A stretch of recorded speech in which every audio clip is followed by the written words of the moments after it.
स्वराज्य वार्ता, आवाज जनसामान्याचा। आज मुद्दामून एक महत्त्वाच्या विषयासाठी आपल्याला इथं बोलवलं आहे। गेल्या अनेक वर्षापासून आपल्याला माहिती आहे की महाराष्ट्रामध्ये गुटखाबंदी केलेली आहे। आपल्या FSSAI ॲक्टच्या सेक्शन 30 अंतर्गत प्रतिबंधित जे फूड आयटम्स आहेत त्याच्यामध्ये गुटखा आणि तत्सम आयटम जे आपले आहेत त्याच्यावरती गुटखाबंदी केलेली आहे। त्याच्यावरती आपण अनेक वेळा कारवाई करतो, रेड्स करतो, फाईन करतो, FIR करतो, त्याच्यामधल्या प्रोव्हिजननुसार जेल पण होते, प्रॉसिक्युशन पण चालू आहेत। परंतु प्रोहिबिटेड आयटम असतानाही, फूड आयटम असतानाही महाराष्ट्रातल्या ऑलमोस्ट सगळ्या ठिकाणी हा गुटखा विकला जातो आणि कंझ्युम केला जातो, ही रियालिटी आपण बघतोय। मग याच्यावरती पर्याय काय? एन्फोर्समेंट तर चालू आहे, ते आपण आता जास्त स्ट्रिक्ट करत आहोत, तर ते चालूच राहील। परंतु याच्यावरती काही डेटरन्स असा क्रिएट करता येईल का की ज्याच्या माध्यमातून, कारण प्रोड्युसर तर इथं नाही आहेत प्रोहिबिटेड असल्यामुळे, ते बाहेरून आपण जे याच्यामध्ये इन्व्हॉल्व असणारे बिझनेसेस आहेत, बिझनेस पर्सन्स आहेत, ट्रान्सपोर्टर्स आहेत, रिटेलर्स, होलसेलर्स, सेलर्स, हे त्याच्यामध्ये इन्व्हॉल्व आहेत, त्या प्रकारचे एक रॅकेट आहे। आणि ते जर उद्ध्वस्त करायचे तर आपल्याला खूप मोठ्या प्रमाणात स्ट्रॉंग स्टँड घेणं हे गरजेचं आहे। ह्या निष्कर्षापर्यंत शासन पोहोचलेलं आहे आणि म्हणून मध्ये बऱ्याच वेळेस याच्यावरती डिस्कशन पण झालं की काय केलं पाहिजे।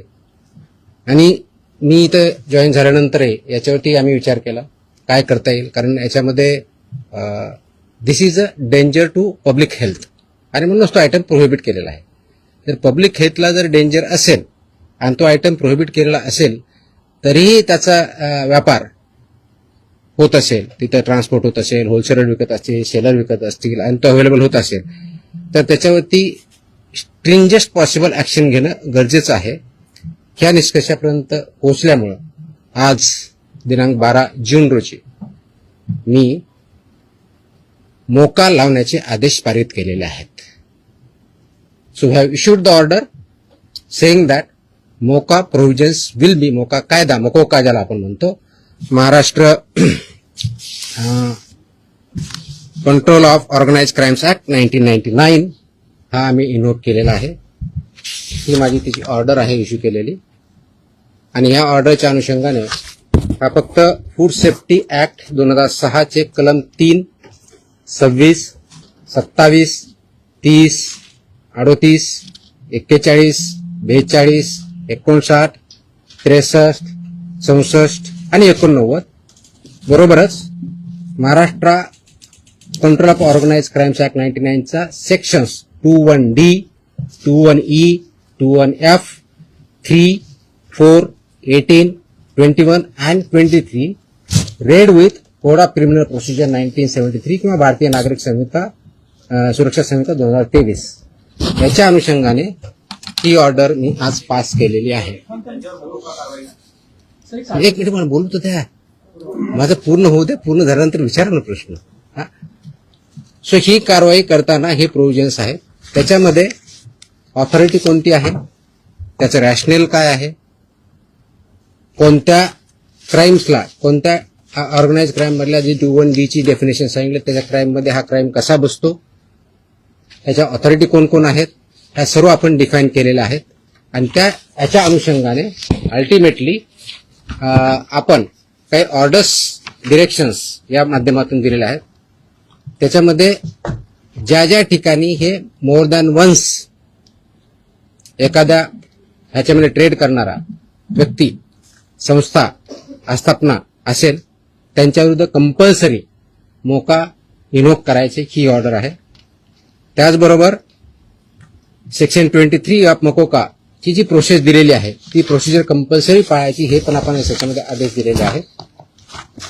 त्यानंतर persons and entities against whom MOCOCA shall be invoked are manufacturers and producers of prohibited food products, number 1. Number 2, financiers funding their manufacture, procurement or distribution.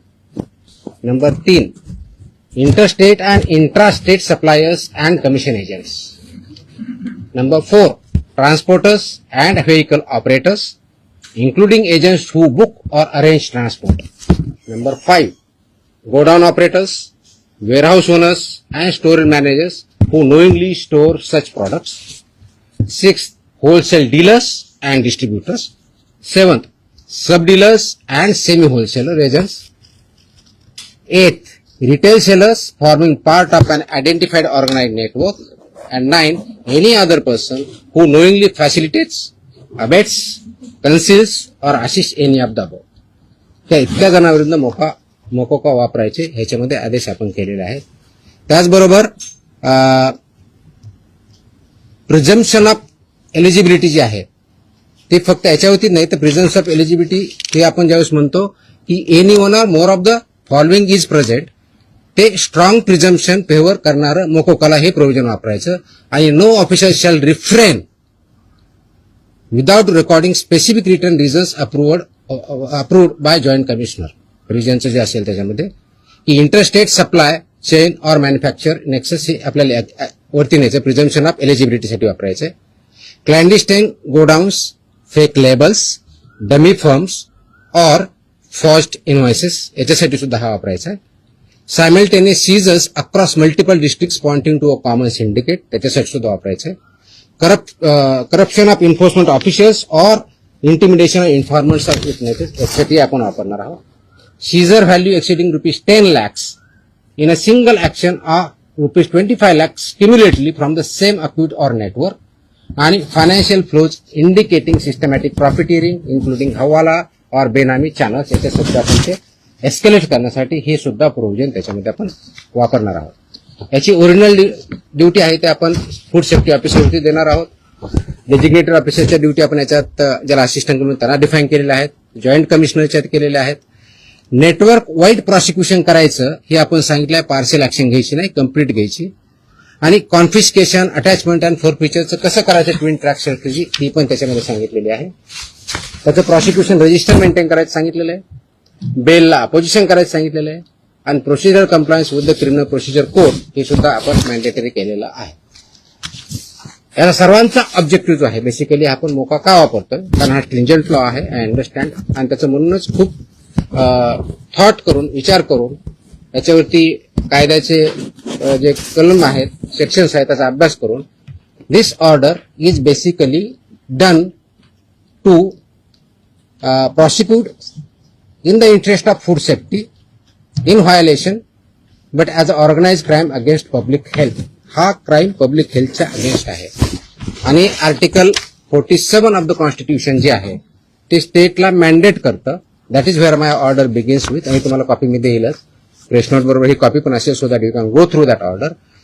It says Article 47 of the Constitution of India cast upon a state primary duty to improve public health and in particular to bring about prohibition of consumption of substances injurious to health. हे already आपण prohibit केलेलं आहे. त्याचं implementation व्हावं, public health improve व्हावं आणि public health जी endanger होते ते कंट्रोल करता यावं या दृष्टिकोनातून मकोका कायद्याचे प्रोव्हिजन हे प्रोहिबिटेड आयटम जे 32 म्हणजे फसाई ऍक्टच्या सेक्शन 32 अंतर्गत जे आपण प्रोहिबिट केलेले आयटम आहेत त्यांच्यावरती आजपासून म्हणजे अगोदर लागू करू शकलो असतं पण आज आपण ती ऑर्डर काढलेली आहे and it will B implemented completely across the state of Maharashtra. याच्यामध्ये मिसलिडिंग ऍडव्हर्टाइजमेंट ऍक्ट आहे. तुम्हाला काही दिवसापूर्वी कारवाई केलेली बघितली. फसाईमध्ये सुद्धा मिसलीड करणं, लेबलमध्ये चुकीची माहिती देणं, इन्ग्रेडियंट चुकीचे असताना वेगळा क्लेम करणं हा सुद्धा गुन्हा आहे. त्यानुसार आपण कारवाई करतो त्याच्यावरती. It's not about police or FDA किंवा फूड सेफ्टी ऑफिसर्स.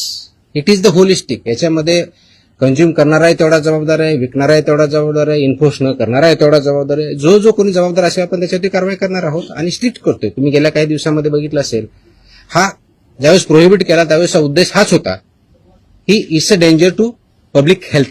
आणि ते जर टाळायचं असेल कारण याच्यामधून काय काय आजार होतात हे मी वगैरे सांगण्याची गरज नाही. It's documented, it's in the public domain. ते करण्यासाठी आपल्याला स्ट्रिंजंट ऍक्टचे प्रोव्हिजन आपण आज का इन्व्होक करतोय कारण जेवढ्या इफेक्टिव्हली आपल्याला करायचं होतं तेवढं होऊ शकलं ना. हा डेटाच्या आधारे तुम्हाला मी डेटा सांगतो म्हणजे जस्ट फॉर इन्फॉर्मेशन आपल्याला हा एक असेल की आतापर्यंत गेल्या 10 वर्षात ऑलमोस्ट आपण FIR किती केलेले आहेत महाराष्ट्रामध्ये. 32चा FSSAचा जो सेक्शन प्रोहिबिट केलेला आहे याच्यावरती जे मॅन्युफॅक्चरर्स आहेत त्यांच्या विरुद्ध 260 मॅन्युफॅक्चरर्स FIR आहेत आपले. जे पुरवठादार आहेत हा सप्लायर्स ते 248 आहेत आणि पर्सन्स जे आहेत ते असे 190 असे 703 ट्रान्सपोर्ट कोणते हे ट्रान्सपोर्ट सॉरी ट्रान्सपोर्टर म्हणजे उत्पादक 260 सप्लायर्स 248 आणि ट्रान्सपोर्टर्स 190 असे 703 FIR आहेत.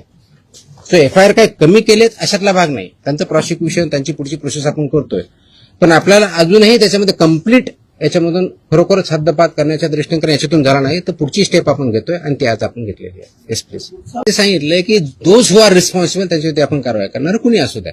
ते माझे अधिकारी होऊ शकतात, इन्व्हॉल्व जर असतील तर दुसरे कुणी असू शकतात. त्याच्यामध्ये एड्स अबेट हे शब्दप्रयोग आपण जे केलेले आहेत त्याच्यामध्ये त्यांचं इन्व्हॉल्वमेंट जर सिद्ध झालं तर आपण त्यांच्यावरती करू.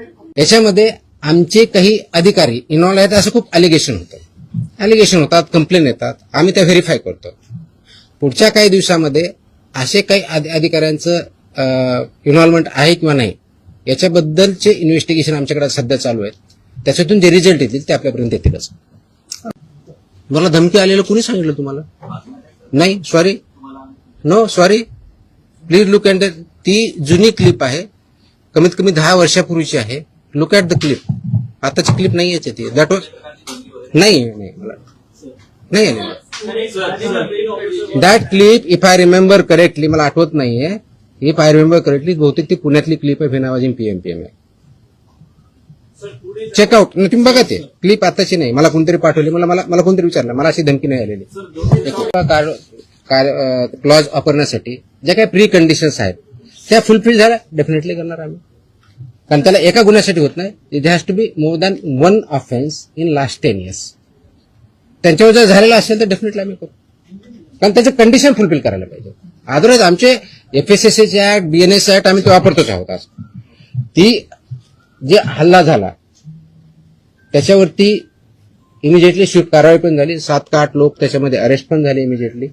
I spoke on with DGP also. DGPने सुद्धा इमिजिएटली त्याच्यावरती इन्स्ट्रक्शन म्हणून कारवाई केली. अँड अशा प्रकारचे हल्ले आम्ही भिणार नाही. Very clearly will protect our officers आणि those who take law into their hands will show force of the law. सगळ्या एजन्सी एकत्र काम करत असतात, त्याच्यामध्ये सगळ्याच एजन्सी काम करतात. आपण याच्यामध्ये मकोका लावताना किंवा हे करताना इव्हन आताचे जे FIR होत आहेत त्याच्यामध्ये आपण फक्त विकणाऱ्याला करत नाही, त्याचा ट्रान्सपोर्टरला पार्टी करतोय, त्याचा डिस्ट्रीब्युटरला पार्टी करतोय, तुमच्या ओनरला. मी तुम्हाला लिस्ट पण दिली.